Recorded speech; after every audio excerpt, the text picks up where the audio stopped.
In Canada, a criminal harassment charge might get your gun license taken away.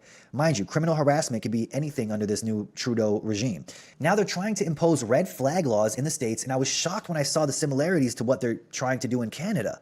This is insane, guys. This is what we have in Canada. So someone can report you as crazy, and that could give the government justification to come and take your guns away. That's it. Just a report. Someone says it about you, and that's enough to take away your guns. I was like thinking, that's crazy in Canada, but that's something that could never happen in the States until I heard of these red flag laws that could be coming in the States. People don't understand the slippery slope here, but I'm going to play Jim Jordan explaining what these red flag laws are, and this is what we have in Canada. This is just wild here, so check this out. Red flag laws trample on an individual's due process and Second Amendment rights. That is exactly what these laws do. All you got to do is look at the bill the Democrats passed last October. Last October, it defined who can file the petition to take away another individual's Second Amendment liberty. It says a family or household member. How is that defined? Parent, spouse, sibling, child, related by blood, marriage, adoption. Second one, dating partner of the respondent. Think about that. Dating partner of the respondent. A woman breaks up, ends a relationship. Ex-boyfriend's mad about it. He says, I'll take her firearms from her. He goes to court, says she's crazy, shouldn't have a gun. There's a hearing within 24 hours. What kind of investigation can happen that quick? 24-hour hearing. He gets to remain confidential, the guy who's petitioning to take away someone else's Second Amendment liberty. He doesn't have to pay a fee. He just signs something, says she's crazy, she shouldn't have a firearm. There's a hearing within 24 hours, and guess what? She doesn't get to show up. It's an ex parte hearing. She doesn't even get to show up to defend herself. And what's the evidence? His word. The ex-boyfriend is out to get her.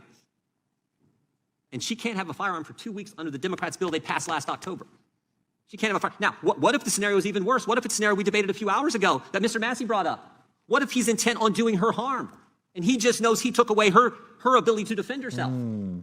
That's what this bill would do. No due process. And for her to get it back, she has to go to court. And the standard, the evidence standard is lower, clear and convincing standard that she has to prove to get back her fundamental liberty, the Second Amendment right that she enjoys as an American citizen. That's wild that this is happening in the States. They're trying to actually go by the blueprint of Canada. You're going to start seeing other nations around the world adopting these practices we have here in Canada. Trudeau is not backing down, mind you. He is like right-hand man of Klaus Schwab. We know what's taking place here. And this is wild to see this happening in the States. They're trying to impose the same laws we have here in Canada. So this is where it begins. If they ever approve of these red flag laws, they would change them over time. And to, let's say, anyone that reports you to the police that, that you might be crazy, they could take your guns away.